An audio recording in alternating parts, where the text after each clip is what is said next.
فرحان كالظبيل للهلولة حط سلاح حطوم حيلة نضربوا شوفار هاد الليلة. Bishut Marav Rabotai, à l'approche de la fête de Purim, il y a une question que je me suis posée ce matin. Et je me suis posé cette question encore hier matin, en venant à la yeshiva. On connaît tous le miracle de Purim. Le miracle de Purim est spectaculaire. C'était un individu qui s'appelle Haman, qui était un grand rachat, qui était jaloux de voir les Juifs un peu de partout. Il voit des Juifs qui ont réussi en exil. Il a décidé de les exterminer. Alors, on connaît tous le miracle qui s'est passé. Que Akadosh Baruch Hu, à la fin, il a fait d'une sorte que c'était Haman qui a été pendu, au lieu que ce soit Mordechai qui soit pendu, au lieu que c'est les Juifs qui vont être exterminés, alors c'est les ennemis qui ont voulu exterminer les Juifs, c'est eux qui ont été exterminés. Et on voit comment la situation s'est renversée quand tous ceux qui ont voulu du mal aux Juifs, la situation s'est renversée. Tout a été renversé complètement. C'est un miracle historique. C'est un miracle historique. Et pourtant, ce miracle-là, historique, il n'est pas lu dans les universités. Et personne dans le monde ne parle de ça. C'est bizarre. Parfois, on parle de la Shoah, de certaines écoles non juives. On parle de la Shoah. Mais l'histoire, la vraie Shoah, la vraie Shoah, c'était ce qui s'est passé à l'époque de Haman, qu'il a voulu tuer tous les Juifs. C'est écrit nulle part, et personne ne parle de ça. Personne ne parle d'Esther, alors qu'Esther, c'est une Juive, était reine, était mariée avec Ahashverosh. Personne ne parle que le piège que Esther a tendu à Haman. Tout le monde parle de Vercingétorix, tout le monde parle de Charlemagne, roi d'Espagne, tout le monde parle de Jules César, Haï César, tout le monde parle d'Alexandre le Grand, tout le monde parle du pharaon, et personne ne parle d'Esther. Non, c'est pas vrai. Personne de l'histoire, à part nous les Juifs qu'on parle de l'histoire d'Esther, personne ne parle. C'est bizarre, personne ne parle. Est-ce que quelqu'un parle de Moshe Rabbeinu? Personne. Est-ce que quelqu'un parle? Est-ce de l'histoire on parle de l'esclavage juif en Égypte? Où on a lu ça? Et après, tous les miracles qu'il y a eu avec les Juifs. Personne ne parle de ça. Et pourtant, dans Azaché Moshe qu'on fait, Azaché Moshe, chaque matin, on chante ce chant-là de Azaché Moshe, et dans ce chant-là, on dit, Sham'o Amim Egazun, Hela Hazush Peperachet, Aznibalo Alofe Edom, Elim Ave Hazmurat, ça veut dire que toutes les nations, et dans Azaché Moshe, on note le nom des nations, Moab, Ammon, Eretz Kenan, Edom, toutes les nations, ils ont commencé à trembler d'Hachem lorsqu'ils ont vu comment la mer s'est coupée. Le monde entier en veut que le Sage dit que toutes les mers ont gelé. Toutes les mers qu'il y a dans le monde, ils ont gelé, ils ont craqué. C'est-à-dire que même s'il y avait une vague ou un tsunami de 15 mètres de hauteur, il est resté suspendu. Et il n'y avait plus d'eau. Toutes les mers, ils sont devenues gelées, ils ont craqué. Alors, tous les bateaux qui étaient dans les mers, ils ont été renversés. Ils sont cassés. Comme ça, le monde entier, et du monde entier, même de loin, on voyait deux colonnes. Lorsque la mer, elle s'est coupée, il y a eu comme une muraille, deux murailles, à la droite et à la gauche. Deux grandes murailles, Tu vois 2 grandes murailles. Personne ne parle de ça. On va te parler de la ville de Pompée qui a été détruite par un tremblement de terre et puis l'eau, il y avait un tsunami qui a couvert cette ville. Et d'ailleurs, cette ville de Pompée, elle est tous sous la mer. Les gens peuvent aller le visiter, mais personne ne parle. En tout cas, atteint souffle. Personne ne parle. Les miracles qu'il y a eu pendant 40 ans dans le désert. Des millions de personnes qui vivent dans le désert. Que le manger tombe du ciel et tout le monde parlait que de ça. Comment ça se fait que, vous savez, en général, les histoires, ils sont passés de père en fils. Comment ça se fait que ces histoires-là, ils ne sont pas passées en père en fils? C'est bizarre. Le miracle de Hanouka est spectaculaire. Mais comment ça se fait que personne ne parle qu'il y a eu 5 Hashmonaïm qui ont fait la guerre à des dizaines et des centaines de milliers de personnes. Et ils ont gagné. Personne ne parle de ça. Personne ne dit c'est pas possible. Je me rappelle, au Maroc, on parlait d'Hercule, de massistes, des gens forts, qui pouvaient, que soi-disant, c'est des gens de film, de cinéma. Massiste, Hercule, Ulysse, je me rappelle, les gens parlaient Hercule, les massistes, ils pouvaient. Il y avait aussi un juif au Maroc qu'on appelle Haïm Lafosse. Pourquoi on l'appelle Haïm Lafosse? Parce qu'il paraît qu'il prenait des clous, il donnait un coup au clou et il l'enfonçait dans le mur. Comme ça, je ne sais pas si c'est vrai ou pas, mais on l'appelle Haïm Lafosse. Mes amis, on parle d'Hercule. Je ne sais pas, c'est des légendes grecques et des légendes, je ne sais pas quoi, que Hercule il s'est battu contre 2 lions, il les a gagnés. Jamais on parle de ça. Mais personne ne parle de David Ameller, qui a fait la guerre contre le lion et contre l'ours à la fois. Il les a tués tout de suite. Personne ne parle. Les guerres que David Ameller il a fait contre ses ennemis. Personne ne parle de ça. On parle des guerres bidons et qu'est-ce qui se passe? Pourquoi tout ce qui est juif n'est pas dans l'histoire? C'est une question que je me suis posée ce matin. Personne ne parle de Moshe Rabbeinu. On parle des Havdil. Moshe Rabbeinu qui l'a fait Kerat Yam Souf. Moshe Rabbeinu qui a tenu tête à Paro. Personne ne parle de ça. 40 ans, les Juifs dans le désert, ils vivent miraculeusement. Personne ne parle de ça. Et toutes les nations savaient. Personne ne parle. Lorsque Yoshua, il a arrêté le soleil 36 heures. 36 heures. Pendant qu'il faisait la guerre contre ses ennemis, pour la conquête de la terre de Canaan, et Shabbat, il devait rentrer, et pour ne pas que Shabbat rentre, il a arrêté le soleil. Parce que si Shabbat rentre, il faut qu'il arrête la guerre. Et oui, alors qu'il savait pour qu'on reste le vendredi, il a arrêté le soleil. Et le soleil, il a dit Shemesh Bigibon Dom. Il a dit Dom, par l'histoire, ne bouge pas. 36 ans n'a pas bougé. Ça fait un boule de neige dans le monde. Personne ne parle. Personne ne parle. Aujourd'hui, on réfléchit un peu. On se dit pourquoi? La conquête de Eretz Kenaan par des esclaves, à l'époque, il n'y avait pas beaucoup de pays. Ça devait être dans l'histoire. Non, il n'y a pas d'histoire. Mes amis, je voudrais vous dire une chose. Et ça, mes amis, c'est quelque chose que tous, on va essayer de comprendre bien. Vous savez comment je rappelle, non? Il est mort le 7 Adar.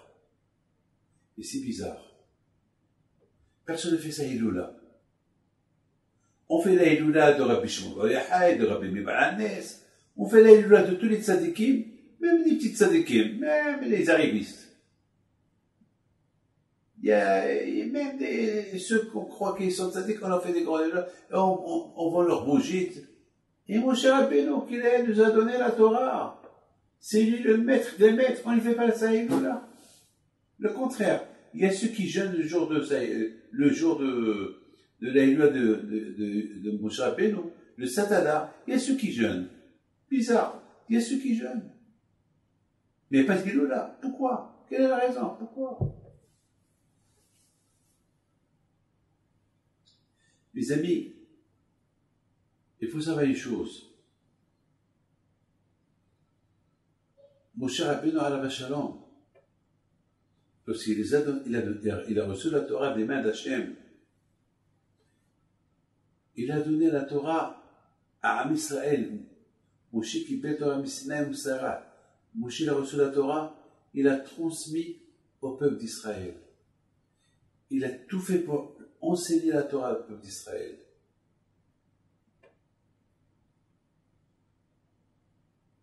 Hachem, il a fait une alliance avec les d'Israël au mont Sinaï. Et avant que Moshe Rabbeinu est mort, il a fait encore Moshe Rabbeinu une alliance entre les d'Israël et Hachem. C'est quoi l'alliance? Vous savez, un homme, il marie une femme, il lui met une bague dans la main. C'est ça l'alliance. L'alliance d'Hachem avec les Juifs, c'est la Torah. Il nous a mis la Torah dans les mains. Avec ça, il nous a mariés. Comment l'homme, il marie une femme, il lui dit, tu es ma femme avec cette bague.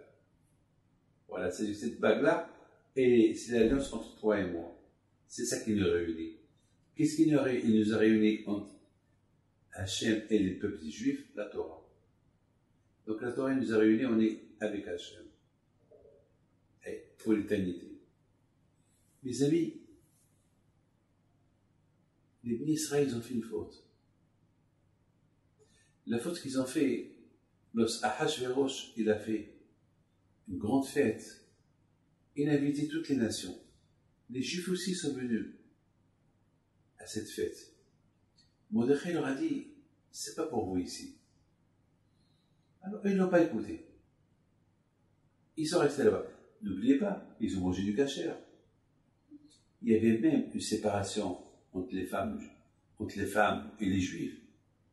C'était tout kasher, hein. Ne croyez pas qu'ils ont bu du Nesser. Tout était kasher. Alors, c'est quoi leur faute? La faute à eux, il dit Rabbi Shimon bar Yochai, Nihnu mis'udato shel oto racha. Ce rachat là, ce Ahashverosh là, il avait une raison pourquoi il a réuni les Juifs. Pourquoi il a réuni les Juifs? Il a voulu leur montrer, même, vous voyez, il a réuni tout le monde, et les Juifs avec. Il a simplement voulu leur montrer, vous voyez, même quand vous êtes en exil, il y a quelqu'un qui s'occupe de vous, c'est moi. Il n'y a personne qui s'occupe de nous, c'est que Hachem. On ne dépend de personne. Notre protection, c'est Hachem. Et on dirait que Ahashverosh, il a voulu leur donner une notion que même que vous êtes en exil, c'est pas grave. Vous êtes les protégés. Alors ils étaient contents. Ah, on est protégés par Ahashverosh. Alors ils ont dit, Nihnu mis'odato. Ils ont profité, ils ont eu le plaisir de cette sauda, parce que cette sauda pour eux, c'était quand Ahashverosh les protège. Mais ils ont oublié que c'était eux qui nous ont mis en exil. Et en exil, c'est Hachem qui nous protège.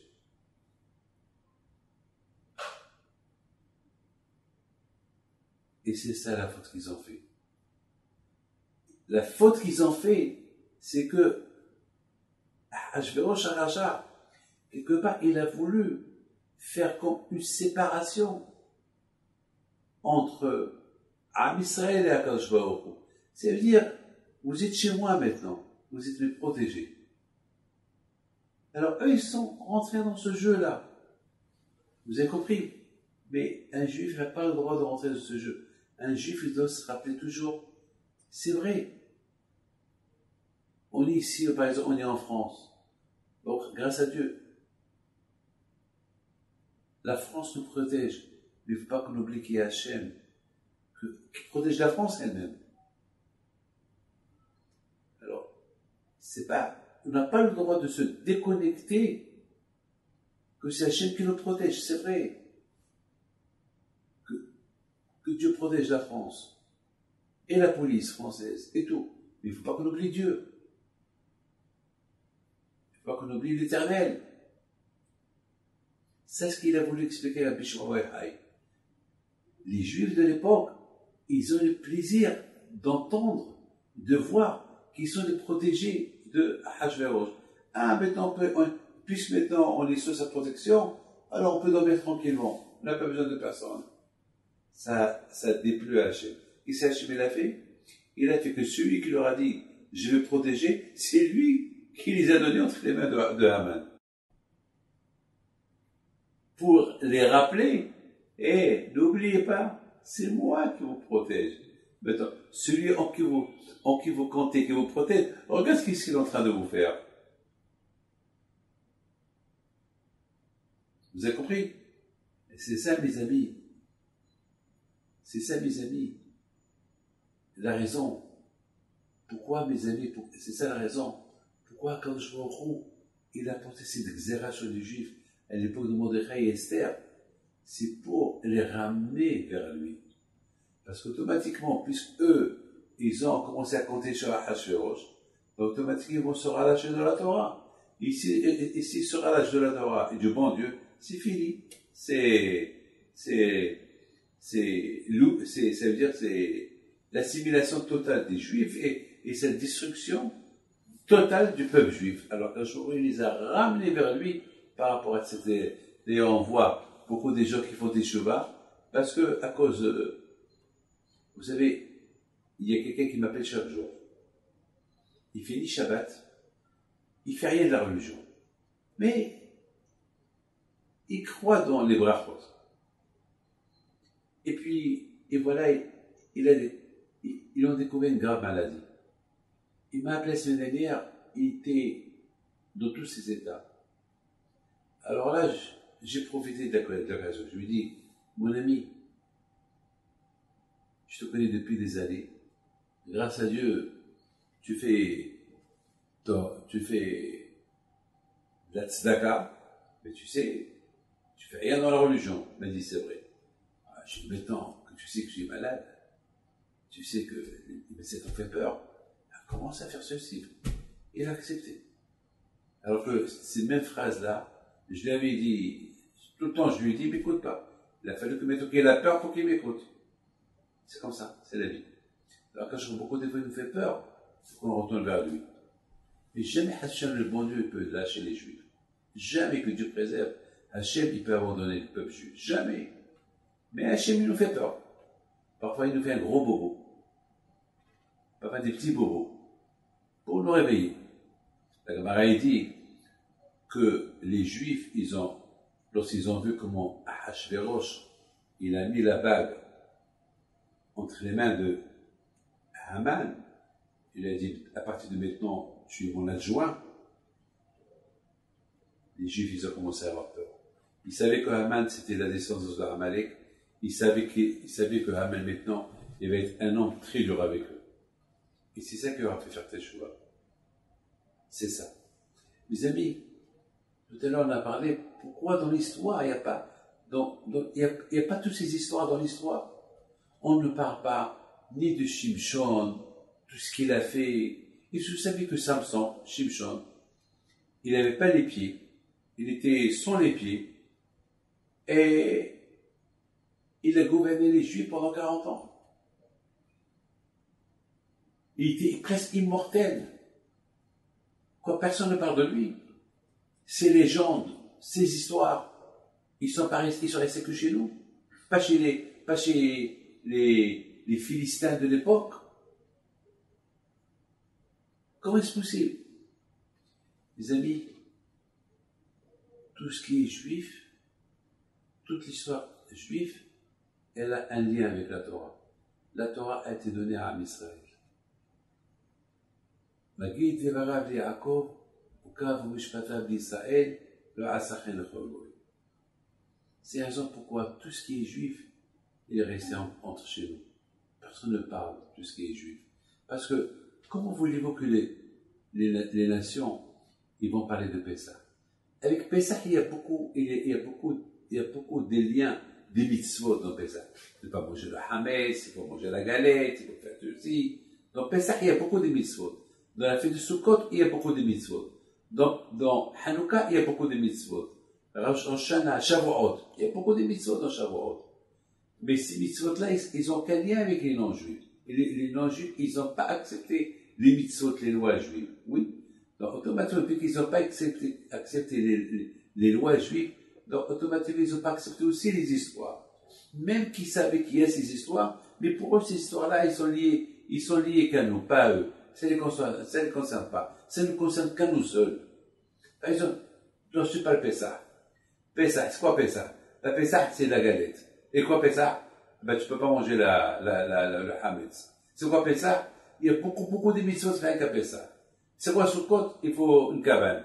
Et pour la cabane, il y a des lois de la cabane. Comment on construit la cabane? Donc, c'est des liens. Donc, c'est la raison pourquoi, beaucoup de fois, on dit, ce qui te concerne, ça ne peut te concerner qu'à toi, pas à moi. Mais étant donné que les fils juifs, ils ont un lien avec les mitzvot, avec la Torah, et toute la Torah, c'est des... Tu parles de Shabbat, par exemple. Shabbat, c'est que pour nous, c'est pour les juifs. Shabbat, il y a des lois. Donc, pourquoi voulez-vous que les juifs parlent de Shabbat? Pourquoi voulez-vous que les nations disent, c'est extraordinaire ce que ces juifs-là, ils font, ce sacrifice qu'ils font, qui travaillent pas, le contraire, ils devaient apprendre de nous, les nations. Comment une personne qui prend tous ses magasins et les ferme Shabbat, comment une femme, elle va pas au mikvé, et pendant une femme qui est nida, elle se sépare de son mari pendant 15 jours, comment? C'est impossible. Non. Il peut pas comprendre. Pourquoi? Parce que c'est la Torah. Tout ce qui est Torah, il peut pas la comprendre. Parce que la Torah, elle nous a été donnée à nous. Nous seuls, on peut la comprendre. Nous seuls, on peut l'admirer et l'aimer. Donc, par exemple, il y a beaucoup de fois, ça arrive je discute avec des gens qui me disent, mais je comprends pas comment des gens, ils touchent pas leur femme pendant 15 jours, comment? Et je dis, vous savez, que parfois, il va pas la toucher 1 an, ou 2 ans. Quoi? Oui. Vous savez qu'il y a une maladie il y a des gens qui sont nida tout le temps, des femmes qui sont nida tout le temps. J'en connais. Je connais des femmes qui sont nida tout le temps. Les gens qui vont migrer tombent nida. Ou il y a des femmes qui s'en prennent 1 jour. Et c'est souffrant. Ils respectent. Et je dis, vous savez, pourquoi je dis aux gens, vous savez que un homme qui respecte Nida, il n'a pas un policier à la maison qui lui dit, hé, attention, touche pas ta femme, n'approche pas sa chambre. Il n'y a pas de police. La personne lui-même, c'est le policier. Il sait que la Torah, il lui interdit, donc la Torah pour lui, c'est la police. Donc, maintenant, vous avez compris maintenant pourquoi tout ce qui est juif, il n'y a que nous qu'on fait la publicité à nos fêtes. Elle ne concerne personne. Elle ne concerne personne. Parce que nos fêtes, ils ont un lien avec la Torah. Et la Torah, elle nous a été donnée qu'à nous, pas à l'autre. Vous avez compris? Maintenant, on comprend très bien pourquoi on ne fait pas une fête à Moshe Rabbeinu. Et je termine. On ne fait pas de fête pour Moshe Rabbeinu. Le jour de sa mort, on ne fait pas d'Iloula. Pourquoi? C'est pourquoi? Parce que Moshe Rabbeinu représente la Torah. Il représente toute la Torah. Et de donner que Moshe Rabbeinu représente toute la Torah, Moshe Rabbeinu n'était pas heureux. Il n'était pas content que les Juifs qui sont partis ont profité de cette séoda, de ce festin que Hachverosh a fait. Il n'était pas content, Moshe Rabbeinu. Étant donné qu'il n'était pas content, et étant donné que, parce que quand même, Mordechai Hatzadik, il les avertit, il leur a dit, il ne faut pas y aller, ne restez pas. Et eux, ils n'ont pas écouté, ils sont restés. Donc ça déplut à Moshe Rabbeinu. Ça déplut à Moshe Rabbeinu. Et c'est la raison pour Moshe Rabbeinu, il a fait une marque. Le fait qu'on ne lui fait pas de fête le jour qu'il est né, et le fait qu'on ne fait pas de fête le jour qu'il est mort, qui est le 7 Adar, on réfléchit. Pourquoi? Pourquoi? Parce que Moshe Rabbeinu, qui veut que, comme il nous a toujours enseigné lorsqu'il était vivant, comptez que sur Hachem. Comptez sur Hachem. Le jour que vous comptez sur d'autres, vous allez perdre. Et c'est la raison pourquoi le Haman, lorsqu'il a fait le tirage au sort, le mois qu'il a choisi pour détruire les Juifs, c'est le mois que Moshe Rabbeinu est mort. Le mois, quelque part, puisque Baruch Hashem, il ne faut pas oublier que le même jour que Moshe Rabbeinu est mort, il est né aussi, le 7 Adar. Mais quand même, pour Haman, c'était symbolique. C'était symbolique. C'était quoi le symbole de Haman? Eh bien, celui qui prie tout le temps pour eux, eh bien, il est mort ce jour-là. Celui qui prie toujours pour eux, celui qui leur a enseigné de toujours compter sur Dieu, de ne pas compter sur les autres. Et eux, ils n'ont pas compté sur Dieu, ils ont compté sur Hachvérosh. Alors, il ne va pas être content. Eh bien, c'est resté comme ça. C'est resté que le jour de la mort de Moshe Rabbeinu, on prend conscience, on réfléchit.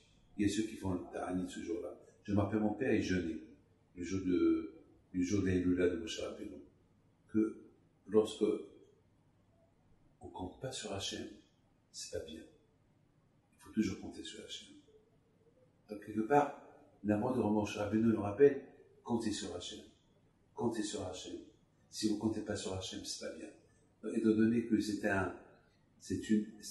le jour de la mort de Moshe Rabbeinu, c'est comme un avertissement pour nous. Donc, c'est pas, on faisait une Hiloula, on va prendre conscience à tout ça. Alors, que ce Dvar Torah-là, il soit pour la santé de votre fille, que le bon Dieu la protège, et que le bon Dieu vous donne Bracha Vetzlacha, et aussi une Refoua Shema pour Mordechai ben Shimon, et Shimon ben Mordechai, et Eden Yafa bat Sarah, que Hachem leur donne longue vie, Bracha Vetzlacha, Amen Keratz.